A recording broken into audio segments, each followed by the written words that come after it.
Welcome to video 34. There's no model railway action in this video because it's the first in an occasional series where I intend to provide an in-depth answer to questions from contributors.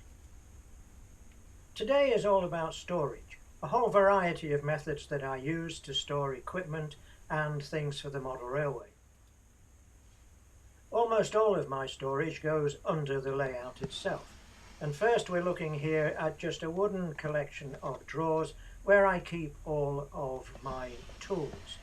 There's a lot of screwdrivers and knives in there. In here we've got scissors and metal cutters, needle files, large brushes, and in the drawer below we've got heavy equipment like hammers and pliers and wire cutters.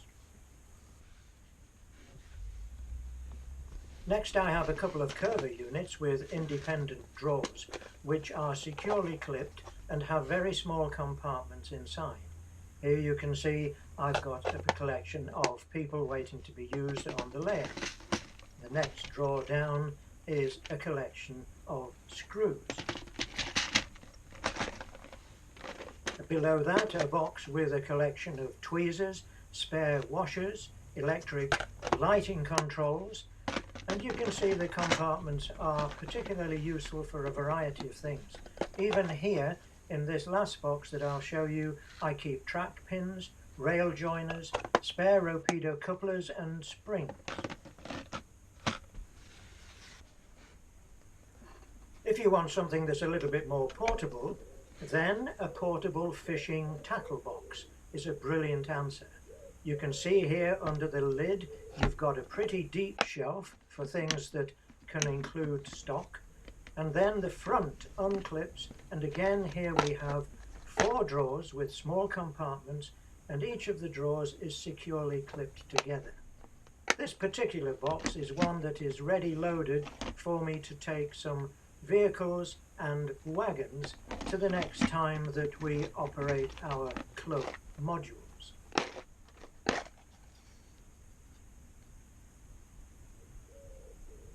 A variety of companies make these fishing tackle boxes, and a search on the internet will certainly help you to find them. I like the fact that they're light to carry and very secure. We move on to these plastic drawer units. A whole variety of drawer units like this are available from your local DIY store or again searching on the internet. And I keep a mass of different things in here, and it's easy to find them when I need them.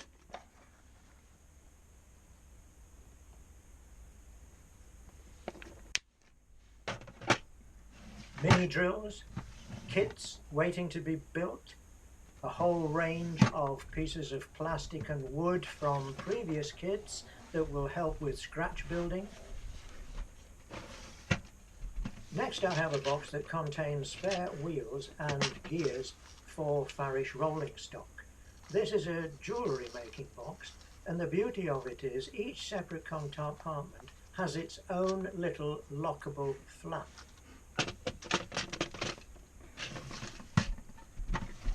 In the deeper drawers at the bottom I keep paint varnishes, oils, and also ballast and other aggregates that can be used for wagon loads. On top of these drawers I keep the black and grey boxes that have got rotary drills, soldering irons, screwdriver sets, knife sets and so on. But there's a couple of boxes I'd also like to show you. This first one is a fishing bait box. Perfectly portable with an awful lot of interesting compartments. This unfortunately is an old style box, but if you search on the internet there's some cracking new ones available. A standard clear thin plastic box with compartments is one that I use for a variety of glues.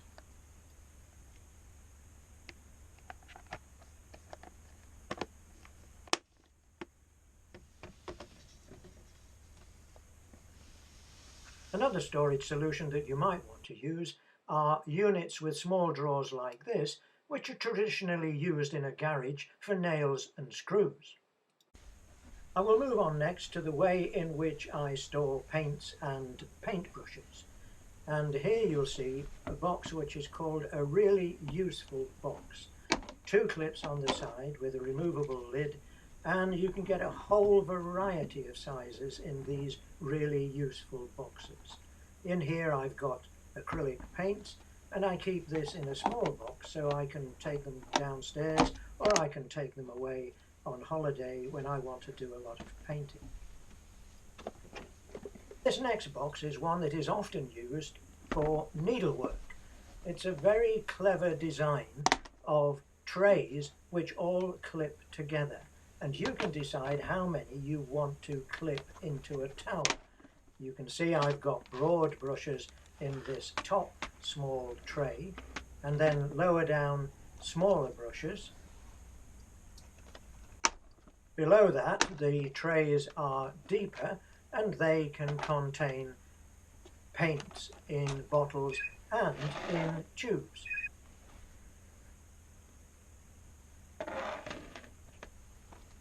You can lay the trays around you as you're working, and then when you've finished, everything just clips together again into the tower. I think you can buy them on the internet in different guises. A base unit I think comes with 2 of the deeper trays at the bottom and 2 narrow trays at the top, and then after that you can buy the trays individually. It is really interesting what you can find if you actually search for needlework boxes, craft boxes, jewellery boxes and so on. Underneath the layout I also have some of these very large plastic boxes which are on wheels. In here I've got some more of these really useful boxes. These are much bigger and they have in all of my reserve paints that I need for a variety of work on the layout and on the rolling stock.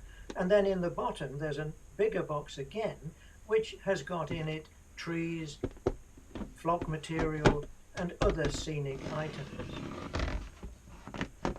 When finished, it easily rolls away under the layout.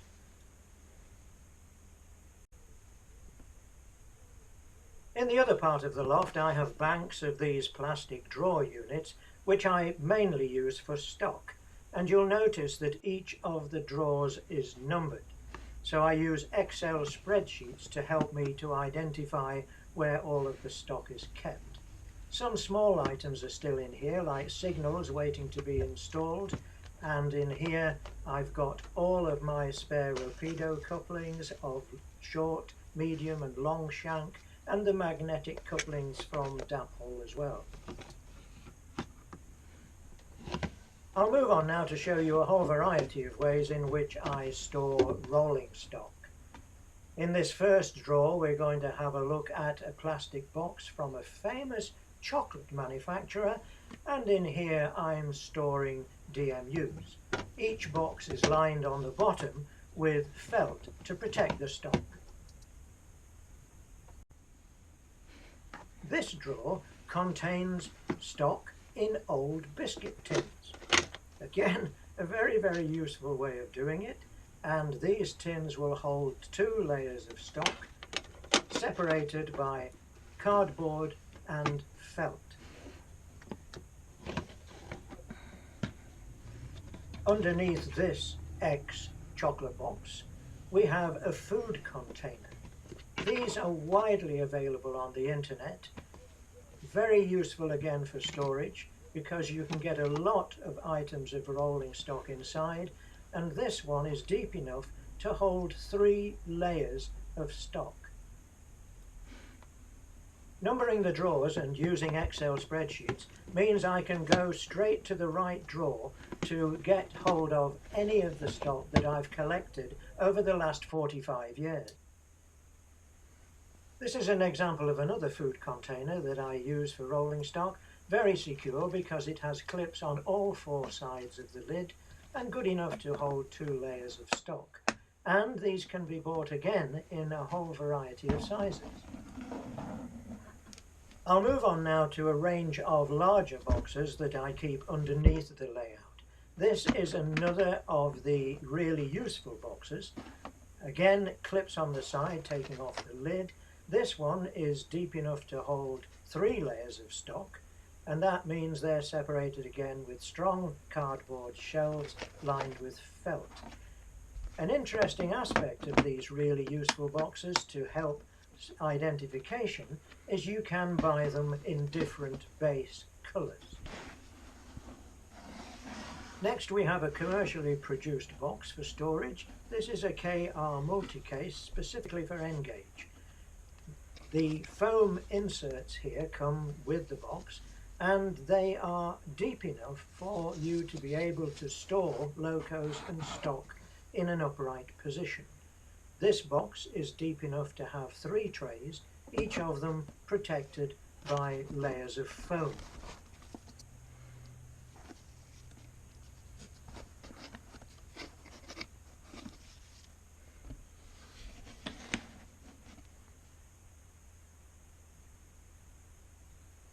Again, they are readily available to buy over the internet. Another style of homemade storage that I have created is to use a standard A4 box file and then to buy foam inserts separately off the internet. This A4 box file is holding 2 layers of stock, and it's very, very strong and very robust.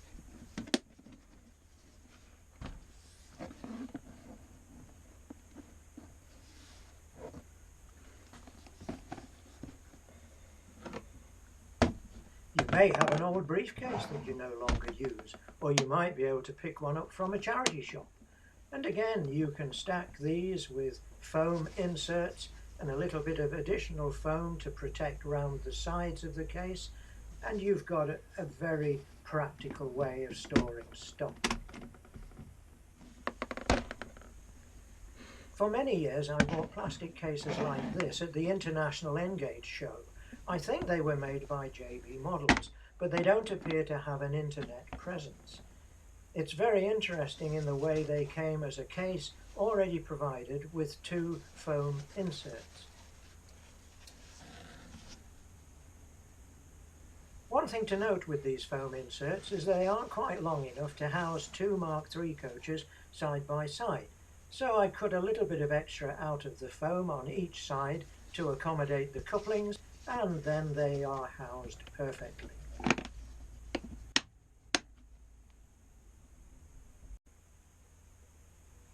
The final and most robust method is to get hold of an aluminium flight case off the internet. These are lockable, very secure, and again buy some of the foam inserts off the internet to go inside. If you measure the inserts carefully beforehand, you can get a case that will perfectly accommodate these trays.